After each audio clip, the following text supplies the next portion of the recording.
Bonjour à tous et bienvenue dans ce nouvel épisode de l'Aéropie. Aujourd'hui, nous allons vous parler de la formation intégrée.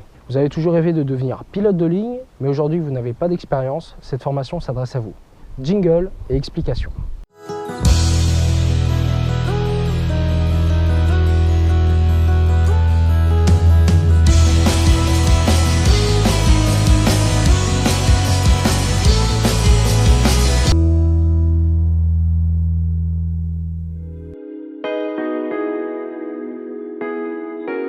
Aéropyrénées 27, bonjour, montée 4000 pieds, QNH 1012. 4000 pieds 1012 et Bango, Pyrénées 27. La formation ATPL intégrée ne nécessite aucune compétence, expérience ou licence de pilote. En effet, cette formation est la plus courante chez les jeunes rêveurs qui veulent sauter le grand pas. Tout comme l'ATPL modulaire, cette formation se distingue en deux grosses parties. La théorie, l'ATPL, pour Airline Transport Pilot License, et la partie pratique. Le stagiaire commence bien évidemment par la théorie avant d'entamer les licences et qualifications en vol.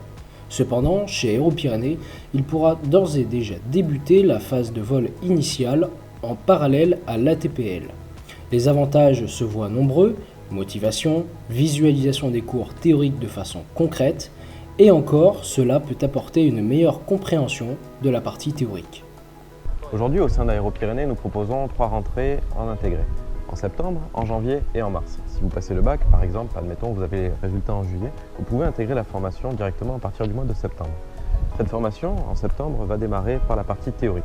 Mais nous complétons également, pour ceux qui le souhaitent, la partie pratique. Par exemple, en démarrant par la phase 1, la phase d'apprentissage au pilotage.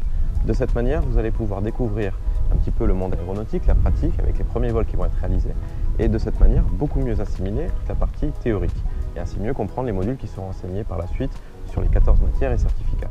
Durant la théorie, vous étudierez 14 matières différentes appelées certificats. Le principe est simple, vous devrez valider l'ensemble des 14 certificats avec une note minimale de 75%, soit 15 sur 20. Vous aurez dans un premier temps un examen blanc réalisé au sein de l'école.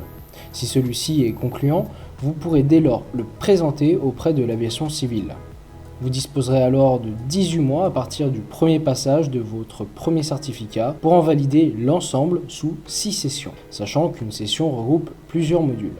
Vous aurez enfin le droit à 3 échecs au maximum par module. Des validations de l'ATPL et une fois les phases initiales et mûrissement terminées, vous pourrez démarrer le cycle pratique.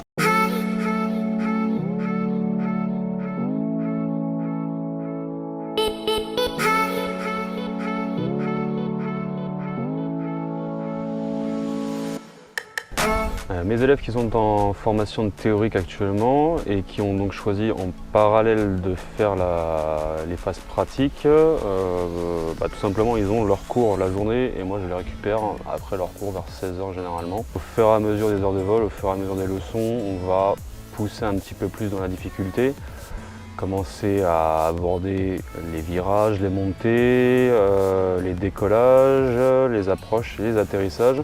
Tout ça pour progressivement en fait donner de plus en plus d'autonomie et de connaissances à l'élève. Et ça va amener progressivement l'élève vers ce qu'on appelle le fameux lâcher solo. La partie pratique se compose de plusieurs phases. La première, l'apprentissage au pilotage, vous permettra une première prise en main de l'avion et d'en apprendre les bases. La seconde, le perfectionnement, où vous étudierez les vols de navigation, les exercices de maniabilité et le côté opérationnel du pilotage. La troisième phase, quant à elle, le mûrissement, consiste à réaliser toutes les heures de vol solo pour démarrer le CPL, soit un total de 50 heures de vol en tant que commandant de bord. Ensuite vient le CPL pour Commercial Pilot License. Vous deviendrez ainsi professionnel, efficace et rapide. Vous poursuivrez sur la phase IR-MEP, regroupant les qualifications IRSE pour Instrument Rating Single Engine, MEP pour Multi-Engine Piston, ainsi que IRME pour Instrument Rating Multi-Engine. L'IFR vous donnera la possibilité de voler avec des conditions météo dégradées. Pour finir, la MCC, Multi-Crew Coordination ou pour certains Multi-Crew Cooperation, il s'agit ici d'apprendre à travailler en équipage, de gérer des procédures anormales ou normales en ayant des rôles PF pour pilote en fonction ou PM pour pilote monitoring qui vous seront attribuées tout au long de vos séances de simulateur. Une fois toutes ces licences et qualifications acquises, que votre formation sera terminée, vous aurez toutes les compétences et capacités pour postuler en compagnie. Cette formation s'adresse aujourd'hui à différents types de profils. Nous avons aussi bien des jeunes qui sortent du baccalauréat, qui ont fait par exemple un bac scientifique ou d'autres bacs. Il faut savoir qu'il y a également des passerelles possibles et des révisions possibles. Pour ceux qui n'ont pas forcément d'affinité avec les maths ou la physique, nous pouvons aujourd'hui vous conseiller sur les programmes de révision de maths et de physique appropriés à la formation ATPL. Il y a également aussi beaucoup de personnes aujourd'hui qui vont se reconvertir de manière professionnelle en bénéficiant par exemple de financement, nous l'avons vu la semaine dernière. L'avantage aujourd'hui de réaliser cette formation, c'est qu'elle s'adresse à un public qui n'a pas forcément eu d'expérience aéronautique. Retrouvez toutes les informations utiles sur notre site www.aeropyrénées.com.